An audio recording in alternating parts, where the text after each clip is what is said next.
Sir बहुत बहुत स्वागत है आपका हमारे चैनल में। सर क्या कहेंगे, आज जो आपका मीटिंग था अमलिया चौक में, किस मुद्दे को लेकर था? क्या ये कांग्रेस पार्टी की तरफ से हम लोग कुछ दिन पहले हमारा ब्लॉक कमेटी गठन किए हैं, जिसके हमारे सभापति एडवोकेट इकरामुल हक साहब हैं और उनके लीडरशिप में एक कमेटी बनाई गई है। वहाँ पे फैसला हुआ कि अब हम लोग अंचल कमेटी का काम शुरू करेंगे।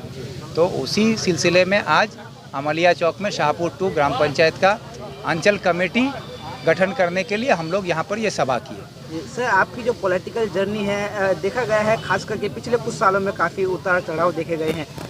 2021 का विधानसभा चुनाव हो या 23 का जो है पंचायत चुनाव हो या फिर 24 का लोकसभा चुनाव हो, सर क्या लगता है इन सब के बाद आगे आपका जो पॉलिटिकल मूवमेंट है ये कहीं और शिफ्ट होगा या फिर जो कोई अलग रंग लाएगा या नहीं? ऐसा कुछ सियासत में उतार चढ़ाव होता है और ये लड़ाई जो है, सियासी लड़ाई जो है, यह आवाम के हक में लड़ी जाती है। और इस लोकसभा चुनाव में आवाम ने अपना सपोर्ट बता दिया है कि आवाम मेरे साथ है। जिसके पास एक पंचायत नहीं, समिति नहीं, ज़िला नहीं, एक भी एमएलए नहीं, सरकार नहीं, पुलिस प्रशासन भी खिलाफ, उसके बावजूद आज 3.25 लाख लोगों ने मुझे वोट देकर अपना भरोसा जताया है। तो ये बात साबित होती है कि इन 3.25 लाख लोगों ने मुझे अपना नेता माना है और मैं आवाम के साथ हूँ, आवाम मेरे साथ है। मैं उनके हक में लड़ने के लिए हमेशा तैयार हूँ, उनके हक की बात करने के लिए मैं हमेशा तैयार हूँ। जी सर, एक आखिरी सवाल बस। पूरे देश भर में खास करके पश्चिम बंगाल में जो है आरजीकर मेडिकल कॉलेज के केस को लेकर एक हंगामा खड़ा हो चुका है। सर क्या कहेंगे इस पर? इस पर तो हम यही कहेंगे कि ये जो घटना घटा है ये बहुत ही शर्मनाक घटना है और बहुत ही दुख के साथ ये कहना पड़ता है कि हमारे बंगाल में एक महिला मुख्यमंत्री के होते हुए हमारे घर की बहू बेटी आज बंगाल में महफूज नहीं है। आरजीकर में जिस तरीके से रेप और मर्डर हुआ है, ये सरकार को नंगा करती है कि सरकार अपने आप को ढकने के लिए आज जो भी पैतरा अपनाए, उसमें आज वो ममता बनर्जी और उसकी सरकार आवाम के सामने नंगी हो चुकी है। अफसोस ये होता है कि जिस सरकार को आवाम ने इस उम्मीद के साथ चुना था कि वो हमारे लिए काम करेगी, आज वो सरकार गुंडे और बदमाशों के लिए काम कर रही है।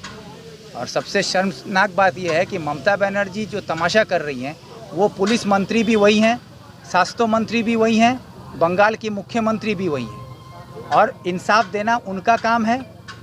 और वो खुद रास्ते में उतर के नारा लगा रही हैं कि फांसी चाहिए, फांसी चाहिए। तो भाई ममता बनर्जी, मुख्यमंत्री ममता बनर्जी के खिलाफ जुलूस निकाल रही है, ममता बनर्जी पुलिस मंत्री ममता बनर्जी के खिलाफ जुलूस निकाल रही है और ममता बनर्जी स्वास्थ्य मंत्री ममता बनर्जी के खिलाफ जुलूस निकाल रही है। और उसके साथ तृणमूल के तमाम समर्थक बेवकूफ़ बन के आवाम को बेवकूफ़ बनाने का काम कर रहे हैं।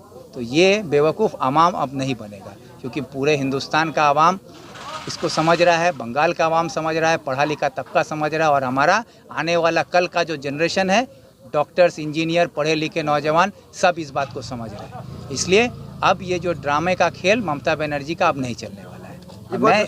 मैं एक अपील करना चाहता हूँ हमारे चकुलिया के तमाम स्कूलों से, ग्वालपोखर या इस्लामपुर सब डिवीज़न के तमाम स्कूल में पढ़ने वाले हमारे छोटे छोटे भाई बहनों से, बच्चियों से, कि कल आप आगे पढ़ने के लिए बंगाल के मुख्तलिफ़ जगहों पर जाओगे, वहाँ आपकी हिफाजत कौन करेगा, ये एक बहुत बड़ा सवाल है।